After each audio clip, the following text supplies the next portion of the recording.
시작. 그런데 바리새인 중에 니고데모라는 사람이 있으니 유대인의 지도자라.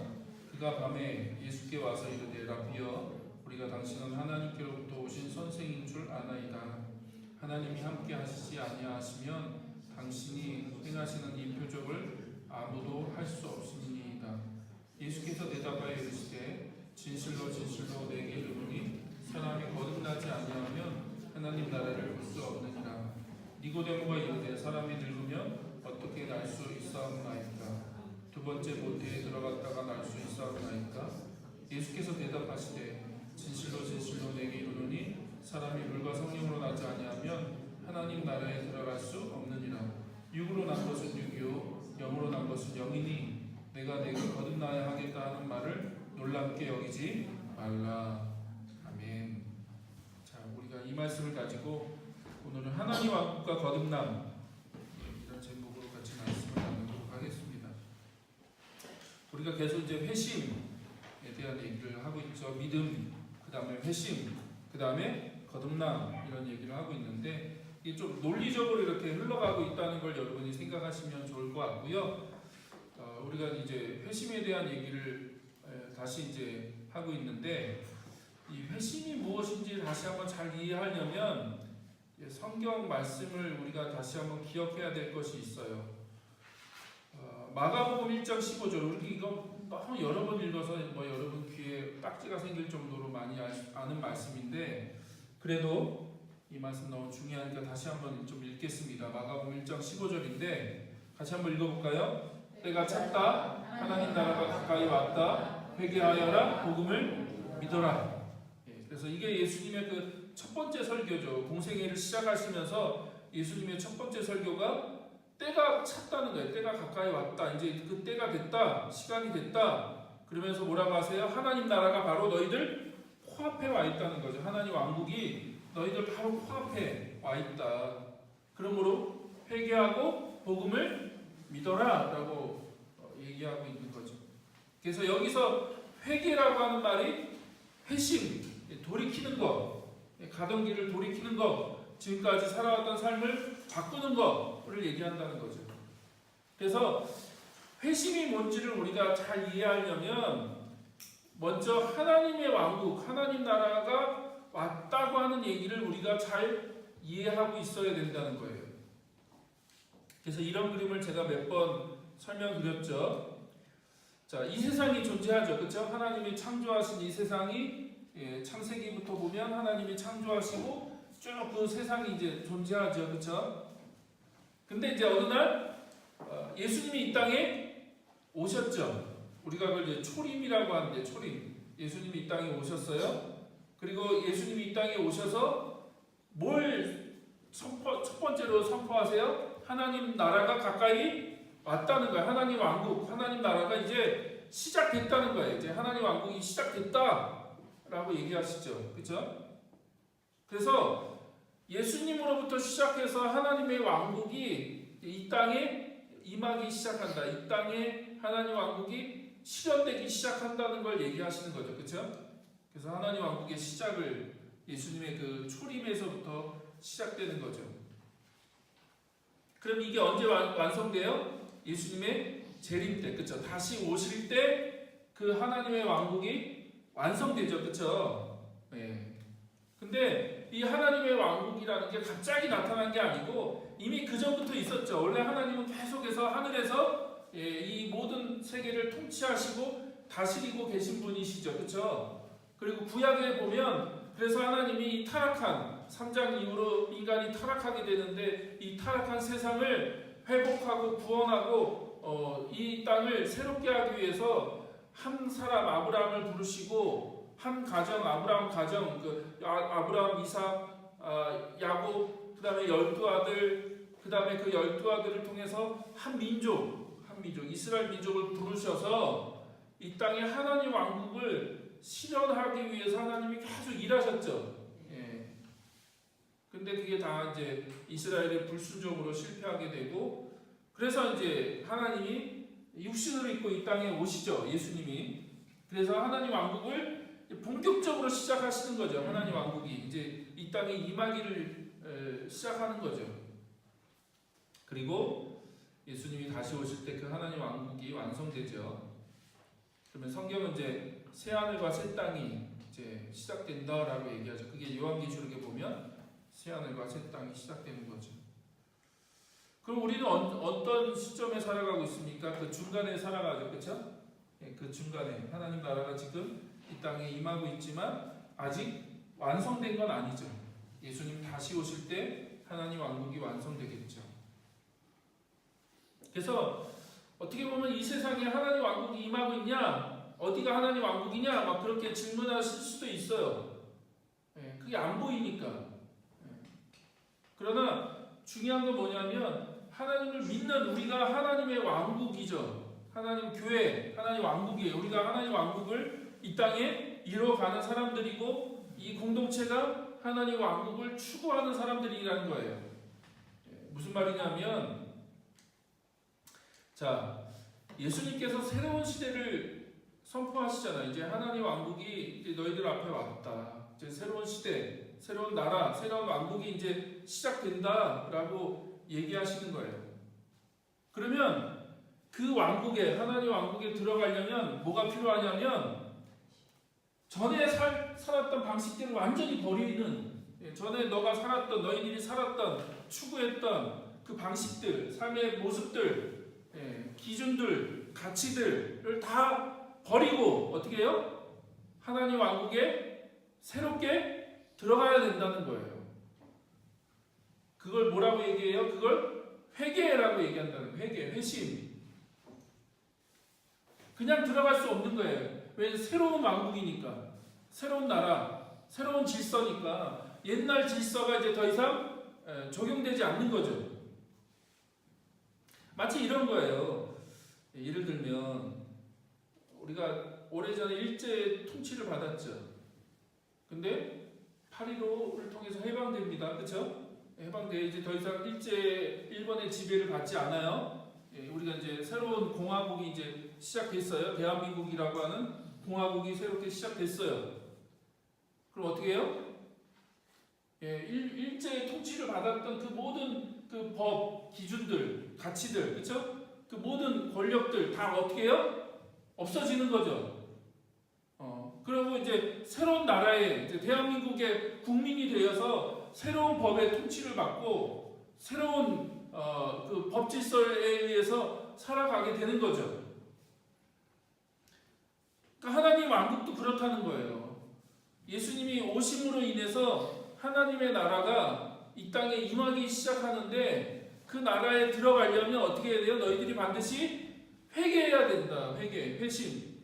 삶의 방식을 바꾸지 않고서는 그 나라에 들어갈 수 없는 거예요. 그 왕국에 들어갈 수가 없는 거예요. 왜냐하면 그 전에는 죄의 지배를 받았고 죽음의 지배를 받았고 사단의 지배를 받았는데 이제는 누구의 지배를 받아요? 하나님의 지배, 예수 그리스도의 통치를 받는 새로운 왕국의 새로운 백성이 되는 거기 때문에 바꾸지 않고서는, 너희들이 모든 걸 완전히 다 바꾸지 않고서는 그 왕국에, 그 나라에 들어갈 수가 없는 거죠. 그래서 그걸 회심 혹은 회개라고 얘기하는 거예요. 그래서 예수님이 하나님 나라가 가까웠으니까 뭐 해라? 회개해라, 회개라고 얘기하는 거죠. 자, 왜인가? 하나님의 나라 새 질서가 우리 가운데 침입할 것이고, 만일 우리가 그 질서의 한 부분이 되고자 한다면 근본적인 변화를 겪어야 된다. 근본적으로 우리가 변화되지 않고서는 그 나라의 통치를 받을 수 없고 그 주인, 그 왕국의, 그 왕의 새로운 통치를 받을 수가 없는 거죠. 그래서 예수님은 제자들에게 모든 것을 버리고 자신을 쫓으라고 얘기합니다. 그래서 너희들이 모든 걸 버리고 나를 따르라 라고 얘기하시는 거예요. 그래서 예수님이, 자, 대표적인 예가 마태복음 4장 18절부터 22절에 보면 4명의 제자들을 부르는 사건이 기록되어 있는데, 이렇게 기록되어 있죠. 보시면 예수께서 갈릴리 바닷가를 걸어가시다가 두 형제 베드로라는 시몬과 그 형제인 안드레가 그물을 던지는 것을 보고 있었죠. 근데 그들은 어부였던 거죠. 근데 예수님 그들에게 뭐라고 말씀하세요? 나를 따라 오너라. 나는 너희를 사람을 낚는 어부로 삼겠다라고 얘기하세요. 그랬더니 그들이 어떻게 했어요? 그물을 버리고 예수를 따랐다는 거예요. 그물을 버렸다는 건 자기 생업이죠. 생업, 자기 생계, 자기 정체성. 자기가 태어나서부터 지금까지 그냥 어부로 살았어요. 예수님 때는 거의 대부분 직업이 세습되는 거죠. 그렇죠? 지금은 우리가 직업을 선택할 수 있지만 다양한 직업들을, 옛날에는 대부분 어땠어요? 그냥 아버지 직업이 내 직업이 되는 거예요.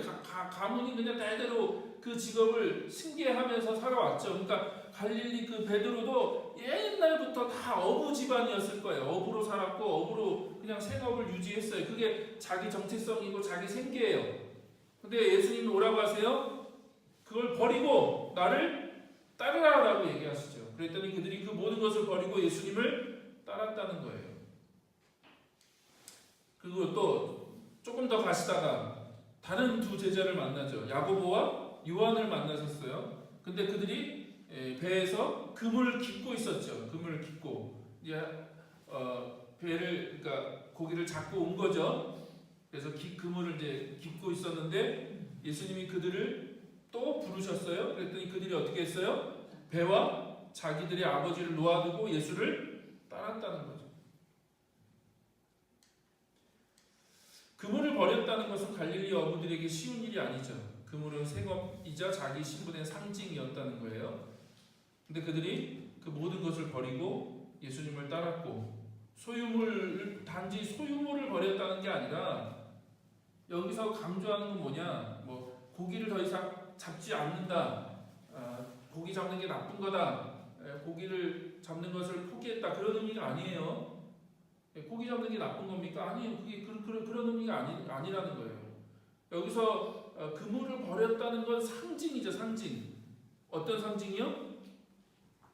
과거의 내 삶의 방식들을 이제는 버렸다는 거예요. 과거에 내가 살아왔던 삶의 방식들을 이제는 버리고 어떻게 해요? 새로운 방식을 선택하는데 그게 뭐예요? 예수님을 따르는 거죠. 예수님을 따르는 거예요.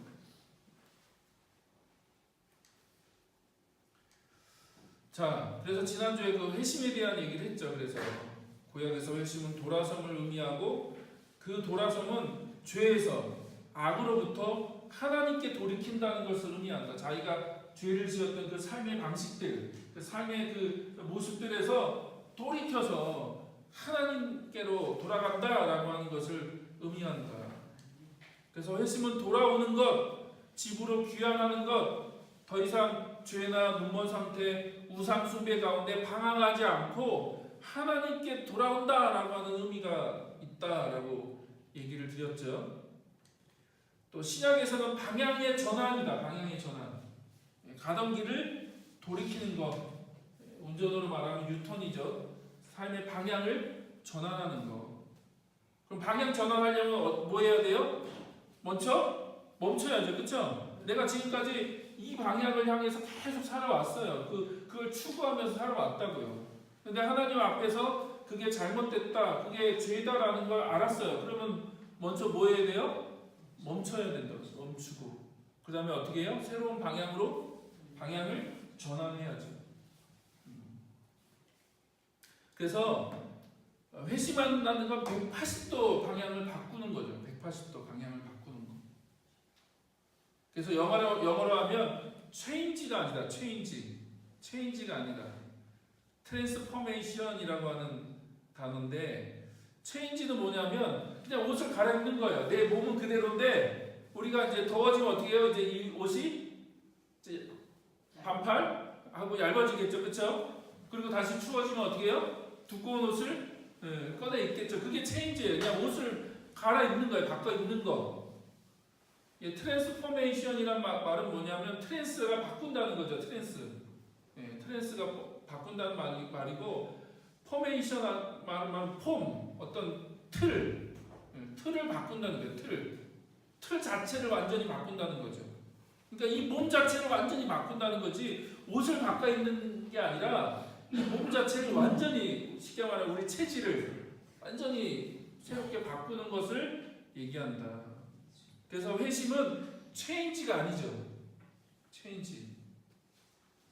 마치 내가 전에는 절에 다녔어요. 근데 어느 날 내가 교회를 다녔어요. 그런 정도가 아니라는 거예요. 그건 체인지인데, 그쵸? 바꾸는 거죠. 그 정도가 아니라 삶의 틀을, 삶의 그 완전한 그 내용을 완전히 바꾸는 거. 예, 그걸 얘기하는 거죠. 그래서 회심은요, 삶의 방향을 근본적으로 바꾸는 거다. 근본적으로. 그래서 신약 성경에 보면 사도들, 제자들이 복음을 전할 때 그 복음은 어떤 복음이에요? 모든 것을 버리고 예수를 따르라고 하는 복음이죠. 모든 것을 버리고 예수를 따르라. 근데 거기서 말하는 그 모든 것은 외관뿐 아니라 자세, 머리뿐만 아니라 마음까지, 세계관뿐만 아니라 행위도 바꾸고 너의 사상뿐만 아니라 활동도 바꾸고 완전히 급진적으로 너의 삶을 바꾸는 것을 얘기한다는 거예요. 그게 회심이다. 그렇지 않고서는 예수를 따를 수가 없는 거죠. 예수를 따를 수가 없어. 그것이 없이는 예수를 따를 수 없다. 그래서 회심은요, 어디로부터의 돌아섬이죠. 그러니까 어디로 향하던 그 방향을 바꾸는 거. 그러니까 회개라고 하는 건 지난주 얘기했죠. 죄에서부터 돌이키는 거. 그게 이제 과거예요. 과거. 회개는 과거죠. 과거의 죄로부터 돌이키는 거. 그리고 또 적극적으로는 어디를 향해서 가는 거다. 그게 믿음이다 라고 얘기했죠. 그래서 믿음은 예수님을 향해서 가는 거죠. 죄에서부터 돌이켜서 예수님께로 향해 가는 거. 그래서 죄에서 돌이키는 행위 자체를 회개라고 하는 거고, 회개. 예. 그리고 예수님께로 가는 게 믿음인 거죠. 믿음. 그렇죠? 이해되시죠? 예. 그래서 회심은 한순간의 어떤 결단이나 어떤 마음의 어떤 변화를 얘기하는 게 아니라 전체 과정을 회심이라고 얘기하는 거고, 그 회심 안에 회개가 있고 믿음이 있고 오늘 우리가 나눌 거듭남이 있고 이렇게 그 안에 들어가 있는 거죠. 이해되시나? 조금 제가 이따 그걸 더 설명을 드릴게요. 그래서 사단과 죄와 죽음이 지배하던 왕국에서 벗어나는 거, 그렇죠? 그게 회개죠. 그리고 예수 그리스도와 은혜와 생명이 다스리는 왕국으로 돌아가는 거, 그게 믿음인 거죠. 그 믿음. 그래서 더 이상 죄의 지배를 받지 않는 거, 사단의 지배를 받지 않는 거, 죽음의 지배를 받지 않고 이제 예수 그리스도의 지배를 받죠. 그분의 은혜의 지배를 받고 그분이 주시는 생명의 지배를 받죠. 예. 그게 회심이고, 그게 회개고, 그게 믿음이다. 그때 우리 안에 경험되어지는 게 뭐예요? 자유죠, 자유. 그때 우리 안에 경험되어지는 게 자유다. 그래서 오늘 그 주보의 수서지에 보면 올해 저 개인적으로 교회를 놓고 기도할 때 주신 약속의 말씀이 진리가 자유케 할 것이다. 자유케 할 것이다. 요한복음 8장 32절, 36절 말씀이거든요. 너희는 진리를 알게 될 것이며 진리가 너희를 자유롭게 할 거다. 진리가 진짜 너희를 자유롭게 할 거다. 그러므로 아들이 너희를 자유롭게 하면 너희는 참 자유롭게 될 것이다. 그래서 예수 그리스도께서 우리를 자유케 하시는 분이시죠. 예수 그리스도가 진리시고 그 진리 되시는 예수 그리스도 안에 있을 때 진정한 자유를 누린다. 자, 그걸 조금 이제 제가 그림을 좀 설명을 드릴게요. 조감도를 제가 그려드릴게요. 자, 이제 마이너스부터 시작해서 0으로, 그 다음에 0 지난 다음에는 플러스 1, 2, 3, 4 되는 거죠. 처음에는 이제 복음을 듣게 되죠. 복음을 들어요. 몰랐다가 복음을 듣는 거죠. 복음을 한 번 듣는다고 다 깨닫고 이해되지 않아요. 여러 번 듣는 게 중요해요. 복음을 여러 번 들어야 돼요. 여러 번 듣다 보면 어떻게 해요? 그 복음이 이해되죠. 깨달아지는 게 중요하다고 말씀드렸습니다. 복음의 내용이 깨달아지는 거, 이해되는 거, 이 머릿속으로 이해되는 거, 복음이 이거구나 라고 깨달아지는 것이 중요하고요. 그 다음에 이제 복음이 깨달아진 다음에 그 다음에 뭐가 중요하냐면 내가 죄인인 것이 인정되는 거, 그렇죠? 아, 내가 죄인이구나. 내가 하나님을 떠난 삶을 살았구나.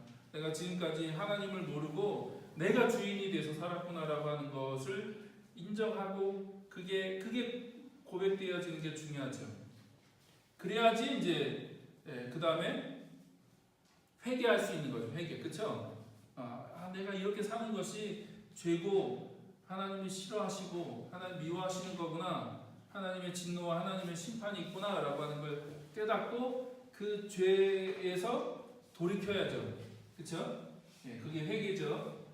근데 꼭 이렇게 이 순서대로 되는 건 아닌데 그냥 순서를 논리적으로 설명드리면 이렇다는 거지 꼭 이렇게 된다는 건 아닙니다. 사람마다 다를 수 있고 다 달라요.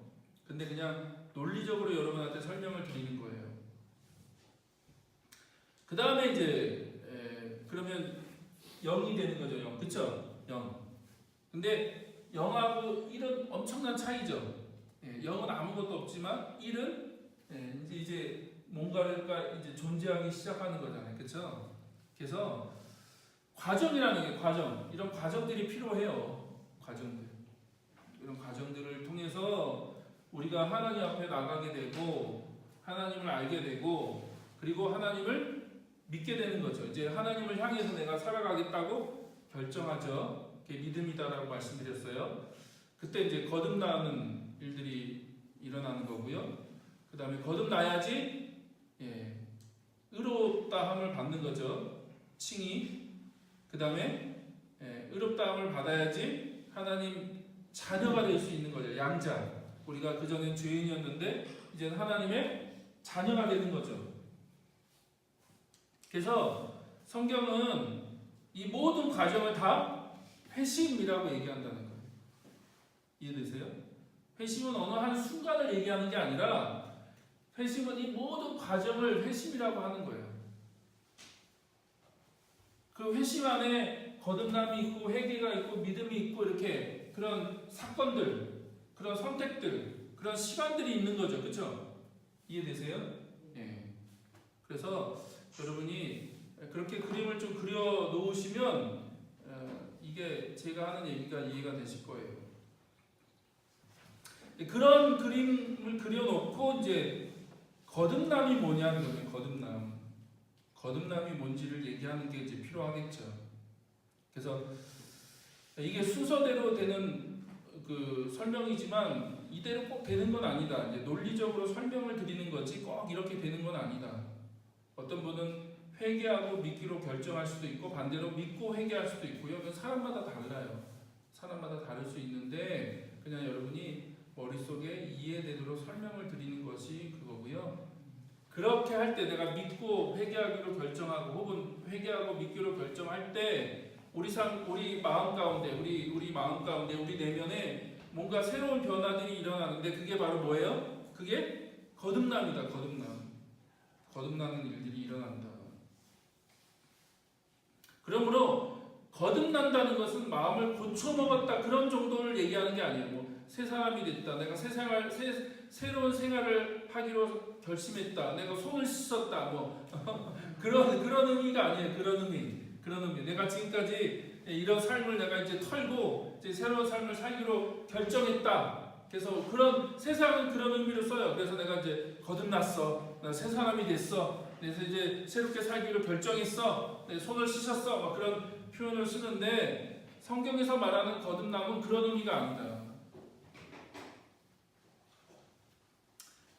요한복음 3장 우리가 읽었던 그 말씀의 거듭남이란 말은 어떤 의미냐면 다시 태어남이 아니라 위로부터 태어난다는 거예요. 위로부터 태어난다.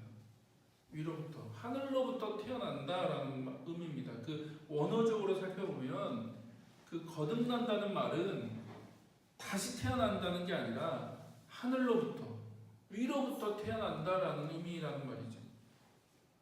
그래서 우리가 한 번은 육체로 태어나죠. 그러나 또 한 번은 하늘로부터 태어나야 된다는 거예요. 하늘로부터. 근데 니고데모가 이걸 이해하지 못했죠. 이게 무슨 말인가? 지난주에 말씀드렸듯이 예수님은 그때 30대 초반이었고 니고데모는 적어도 60이 넘은 사람이었어요. 적어도 나이가 2배 정도 차이 나는 그런 사람이었는데 이 젊은 30대 초반의 젊은이가 다시 태어나야 된다, 거듭나야 된다고 얘기하니까 니고데모가 이해할 수 없는 거죠. 내가 60이 넘었는데 어떻게 다시 태어나냐. 그러니까 예수님이 당신이 지금 생각하는 것처럼 어머니 뱃속으로 다시 들어가서 다시 태어나는 그런 육체적인 그 태어남을 얘기하는 게 아니다. 내가 얘기하는 거야. 그러면서 예수님이 5절, 6절에 그걸 설명을 하시는데 이렇게 설명하셨어요. 한번 읽어볼까요? 같이 시작. 내가 진정으로 너에게 말한다. 누구든지 물과 성령으로 나지 아니하면 하나님 나라에 들어갈 수 없다. 육에서 난 것은 육이요 영에서 난 것은 영이다.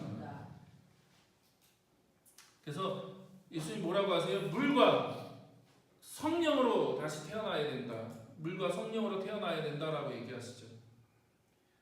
자, 여기서 말하는 물은 이제 그 당시 침례를 얘기하는 거죠. 침례. 그렇죠? 침례.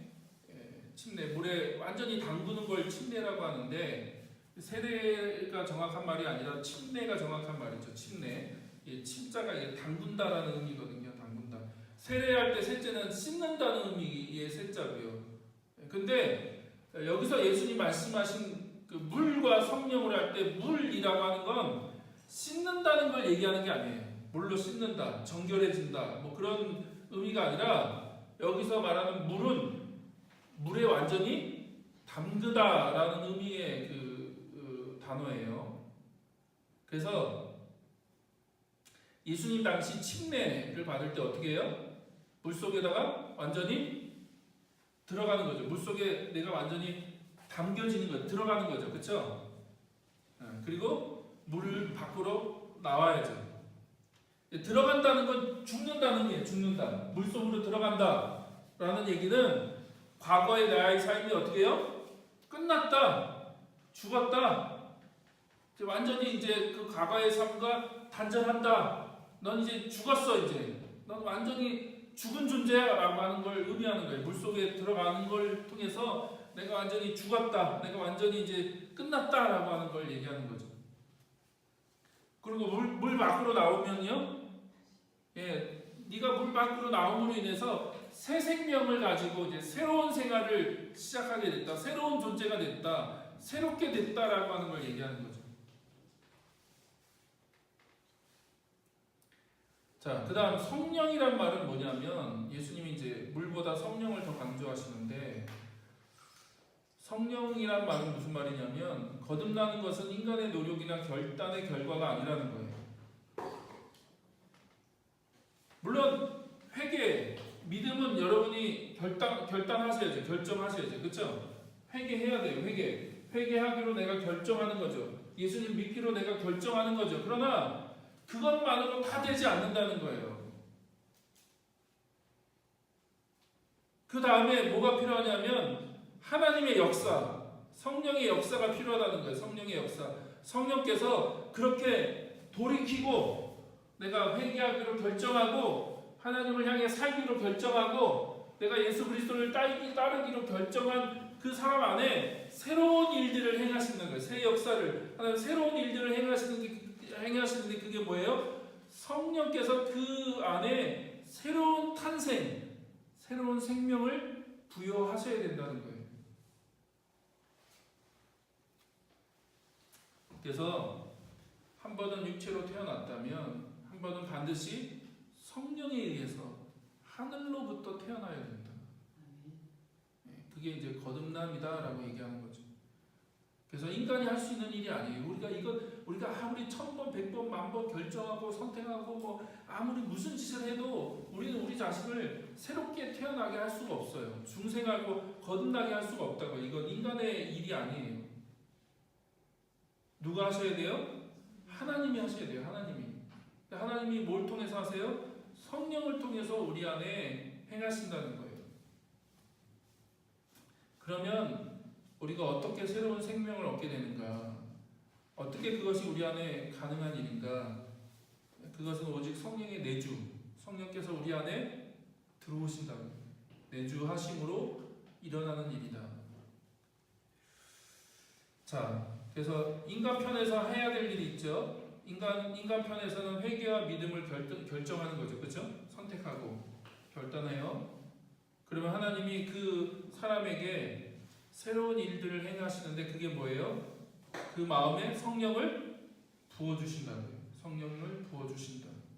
성령이 들어오신다고요. 그 우리 안에 성령께서 들어오셔서 우리 안에 새 생명을 주시죠. 새 생명, 새롭게 하신다고요. 자, 비슷한 이야기가 이미 성경에 있어요. 창세기 2장 7절을 보면 하나님이 인간을 만드실 때 어떻게 만드시느냐?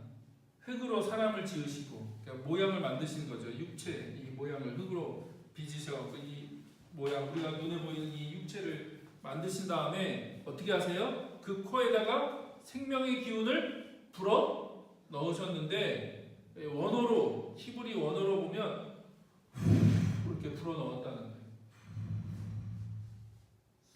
재밌는 게 이게 루하흐라는 히브리 말인데, 루하흐, 이게 번역이 바람, 기운, 숨, 성령이 다 그렇게 번역이 돼요. 이게 재밌죠? 이렇게 호흡을, 숨을 불어 넣었는데 하나님이 인간의 그 코에다가 이렇게 불어 넣었는데, 그걸 우리 이 성경에는 생명의 기운이라고 번역을 했는데, 이 루하흐가 뭐로도 번역이 되냐면 성령으로도 번역이 돼요. 그래서 하나님이 흙으로 사람을 모양을 딱 육체를 만드신 다음에 그 코에다가 호흡을 불어 넣으셨더니 뭐가 됐다? 생명체가 됐다. 그러니까 살아 움직이는 이 존재가 됐다라고 얘기합니다. 그게 이제 히브리 말로 아담이라고 하죠. 아담. 그러니까 아담이 고유명사이면서 이 사람을 얘기하는 의미이기도 해요. 근데 이게요, 재밌는 일이 요한복음 20장 22절에 보면 똑같이 예수님이 하세요. 부활하시고 제자들에게 나타나신 다음에 예수님이 막 여러 얘기를 하신 다음에 그 다음에 제자들을 보내시면서 세상으로 보내시면서 예수님이 어떻게 하시냐면 호흡을 숨을 이렇게 하셨어요. 그러면서 뭐라고 얘기하시냐면 제자들에게 뭐라고 하세요? 성령을 받아라 라고 말씀하세요. 이게 그냥 예수님이가 그냥 하신 일이 아니라 이게 창세기 이 방금 읽었던 그 말씀을 그 말씀하고 연결되는 거죠. 그러니까 예수님이 제자들에게 성령을 부어주시는 거죠. 어떻게 해요? 호흡을 그렇게 내쉬면서 성령을 받아라 라고 말씀하세요. 우리가 어떻게 거듭납니까? 우리가 어떻게 새 생명을 얻어요? 우리가 어떻게 다시 하늘로부터 태어납니까? 이건 다른 게 없어요. 오직 성령의 내주하심으로. 성령이 우리 안에 들어오신다고요. 성령이. 하나님이 보내시는 그 성령이 우리 안에 그 믿기로 결정한 사람들 안에 회개하기로 결정하고 예수님을 따르기로 결정하고 이제는 더 이상 세상의 방식이 아니라 옛날의 삶의 방식이 아니라 하나님 나라의 가치와 하나님 나라의 원리를 가지고 살기로 결심하고 회개하고 믿기로 결정하고 이 회심하기로 내가 돌이키기로 결정한 그 사람의 마음에 누가 오세요? 성령이 오신다고요. 성령이 오셔서 새 생명을 부여해 주세요. 새로운 생명이 되게 하신다고요. 새로운 생명. 그래서 여러분이 그러니까 나중에 제가 이제 성령을 따라 사는 삶이 무엇인지 좀 설명을 드릴 건데, 우리 신앙생활이 그저 우리의 노력으로만 되는 게 아니에요. 도저히 그렇게는 못 살아요. 그렇게 하나님의 말씀대로 순종할 수가 없어요. 물론 그것이 필요하긴 한데 그렇게는 하나님 말씀을 순종할 수가 없어요. 우리가 그럴 수 있는 존재가 아니에요. 그렇게 할 수가 없어요. 그럼 그것을 가능하게 하시는 분이 누구시냐? 우리 안에 계신 성령님이시래요. 성령님. 그래서 제가 나중에 설명을 드릴 건데 갈라디아서나 이렇게 그 말씀에 보면 그리스도인들은요 새로운 마음이 생겨요. 예수님을 믿고 거듭나고 중생하면 성령님이 우리 안에 계시기 때문에 새로운 마음이 생긴다고요. 새로운 의지, 새로운 생각, 새로운 어떤 마음이 생겨요. 그래서 예수님 믿으면 갈등이 더 많아져요. 어쩔 수가 없어요. 예수님 믿으면 갈등이 더 없어질 것 같지만 그렇지 않아요. 갈등이 더 많아지고 고민이 더 많아져요. 왜냐하면 자 보세요. 우리가 예수님 믿기 전에는요 그냥 세상 가치대로 살면 돼요. 그렇죠? 뭐 세상 사람 사는 대로 똑같이 살면 돼요. 뭐가 문제겠어요? 막 그 사람 그 똑같은 가치와 기준과 원리대로 살면 되는데. 근데 예수님 믿기로 결정했어요. 내가 회개하기로 결정하고 내 삶을 돌이켜서 성령이 오셔서 우리 안에 새로운 생명을 주세요. 새로운 생명을 주신다는 건 이제 하나님께 반응하기 시작한다고요. 그러면서 뭐가 생겨요? 새로운 마음이 생긴다고요.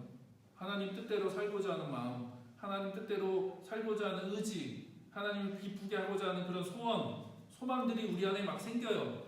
그러면 두 마음이 생기는 거예요. 두 마음. 세상의 가치대로 살고 싶은 마음, 새로운 성령의 그 주시는 마음대로 살고 싶은 마음, 두 마음이 생기는 거예요. 그래서 원래 그리스도인들이요 갈등이 더 많아요.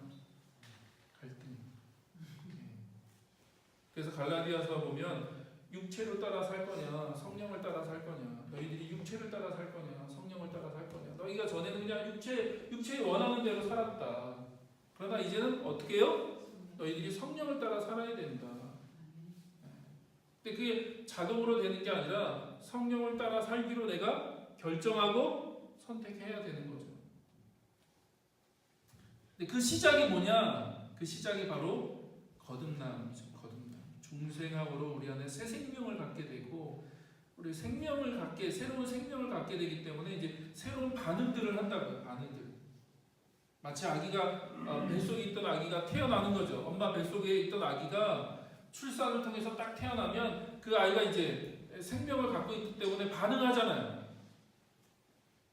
그런 것처럼 우리 안에 새로운 생명을 부여받기 때문에 하나님께 반응하도록 돼 있다고요.